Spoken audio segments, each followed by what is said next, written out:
paix ne s'obtient que par la prière, nous dit la Vierge. Nos dice la Virgen, la paz solo se consigue mediante la oración.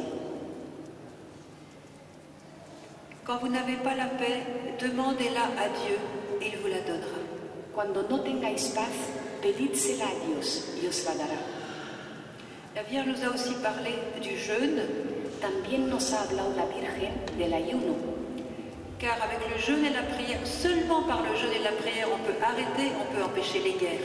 Porque solo con el ayuno y la oración se puede parar, se puede impedir la guerra. Beaucoup de parents viennent nous voir à Medjugorje et nous disent on n'a pas la paix dans la famille. Y hay muchos padres que vienen a vernos a Medjugorje y que nos dicen, en la familia no tenemos paz.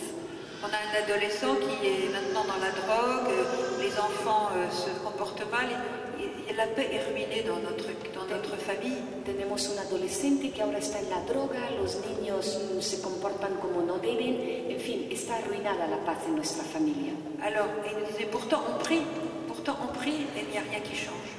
Y sin embargo rezamos y no cambia nada. Alors je dis, vous priez, mais est-ce que vous jeûnez? Y les digo, rezáis, pero ¿ayunáis también? Ah ma sœur, nous prions beaucoup. Nosotros rezamos mucho. Oui, mais est-ce que vous jeûnez? Que si ayunáis. Non, on prie beaucoup. Rezamos muchísimo. Autrement dit, vous jeûnez pas. O sea, que no ayunáis. Commencez à jeûner. Empezad a ayunar. Car Jésus a dit, cette espèce-là se chasse par la prière et le jeûne.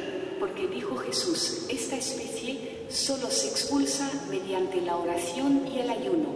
Et la Vierge nous a rappelé qu'en Occident, on avait oublié le jeûne. Y nos recuerda la Virgen que en Occidente se nos había olvidado el ayuno. Et si on avait gardé le jeûne, il y aurait peut-être eu moins de mal aujourd'hui dans nos familles. Y si hubiéramos seguido ayunando, tal vez habría menos daño, menos males, digamos, hoy en nuestras familias. La Vierge nous dit, chers enfants, celui qui prie n'a pas peur de l'avenir.